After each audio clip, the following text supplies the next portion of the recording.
This was a fantastic read. It's almost a masterclass on the early years of the American Republic. So it's kind of a keepsake, this coming issue. I hope so. Yeah. That was our intent.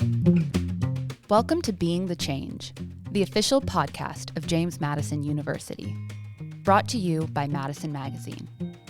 Each episode brings you stories of how members of the JMU community combine intellect with action to live lives of purpose and meaning. That's being the change.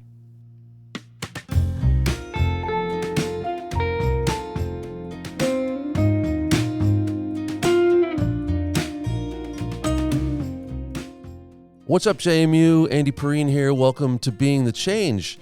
This is just a short episode to wrap up Season 4. We just finished our 60th episode.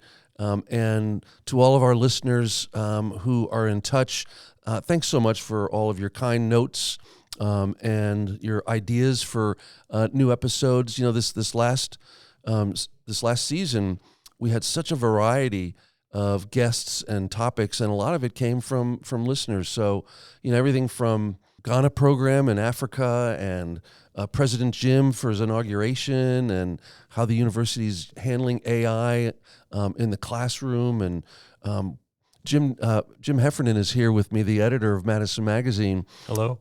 Thanks, Jim. And I thought one of our most interesting episodes was the one discovering DeSoto. Do you remember we had? I do, yeah, absolutely. That was a great episode. And it was the cover story for the issue of the magazine at the beginning of the semester. Speaking of the magazine, you know, Jim Heffernan is editor of Madison Magazine, and he's here with me. You know, the magazine really brings Being the Change podcast to the JMU community, and it's meant to sort of be a companion to the magazine. And Jim and his team have been laboring like you wouldn't believe the last weeks and months over the next issue. And it's a pretty special issue. Jim, why don't you tell us a little bit about it? Well, it is a very special issue, and it's an 80-page issue, which is about 16 more pages than we normally do. We knew going in that it was going to be a special issue because of the confluence of two really momentous occasions. What? One being the inauguration of President Jim. Oh yeah, I remember that. Which we don't do very much of at this university. We've only had 7 presidents in our history. So obviously we wanted to cover that. That was a big part of this issue. And Jim has brought a vitality to campus that a lot of folks are responding to. So this issue of the magazine to kind of try to project that vitality back out to the community, right? Right. Yeah. And then the other event is the 250th anniversary of the founding of our country, which we felt was a really important thing to focus on. And we kind of came at it from the angle of Virginia 250, because Virginia is really indispensable. You can make an argument that the revolution would not have succeeded without Virginia. And so, well, the Declaration of Independence, the Constitution, correct, written by Virginians, right? Yeah. The key, a lot of the key moments happened here. A lot of the key figures were Virginians. So we're really we put an emphasis on those two events, and we wanted to feature our faculty because number one, they're stellar, they're awesome, they're experts in their fields. So we had faculty members from political science and from history and from philosophy and religion, and they wrote these wonderful essays that sort of frame the founding of our country and those early formative years.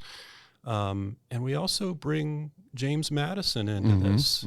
Well, we kind of knew that our sister institution over the mountain in Charlottesville could own the 250th a little bit more than we could because of their founder, Thomas Jefferson. But this year is also the 275th anniversary of the birth of James Madison. And we wanted to talk a little bit about how Madison was involved early on in a political sense.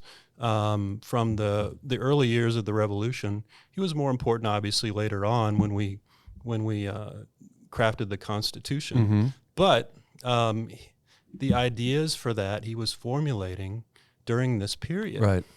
And so, we had 4 or 5 or 6 faculty members writing these wonderful essays that bring this to life. So, and our regular listeners will remember that we've had some of those faculty on the program this season to give a little bit more dimension to their written work that's coming out in this magazine. Correct. So that was that's an exciting thing. We always want to try to feature our faculty in every issue, but this was a special invitation, and I think they knocked it out of the park. Yeah. I mean, this was a fantastic read. It's almost a master class on the early years of the American Republic. So it's kind of a keepsake, this coming issue. I hope so. Yeah. Right. That was our intent. So. Well, I love the headline on the issue, USA Made in Virginia. Right. I love that. Right. I think that's the slogan to the group that's celebrating the Virginia 250th too. Correct. Yeah. Correct. We had Carly Fiorina on the show in season 3, and she's the chair of the VA 250, and she's on our board. So we had some early indications as to how momentous this year would be. Right. And VA 250 was basically, we're celebrating the founding, right? The signing of the Declaration of Independence, but really that was the start. That was the launching point of our of the American experiment in self-governance. And so that's why we were able to sort of bring in Madison and talk about some of these other issues that are still confronting our country even today. Yeah. So it's exciting. Very exciting. Well, listeners, keep an eye out for the issue. It's coming out soon. And remember, if you've got any ideas for future episodes or just want to be in touch with me or with Jim, you can reach us at beingthechange@jmu.edu. Until next time, go Dukes. Go Dukes. Thanks for listening. Subscribe to hear more stories about how members of the JMU community are being the change. Dive deeper and explore countless other stories at jmu.edu/Madison Magazine. Go Dukes! The Being the Change podcast was conceived by Jim Heffernan, editor of Madison Magazine, and me, Andy Perrine, head of JMU Marketing. Thanks to Jenna Polk and her team at the Rose Library Studios, where the show is recorded by Cody Troyer, Steve Adderton, and Olive Santos, all of the crazy talented JMU photo video team, who then produced the final episodes at the Ice House in downtown Harrisonburg. Original music by 2019 alumnus Neil Perrine. You can find the Being the Change podcast on all the popular platforms where we hope you'll like, share, and subscribe.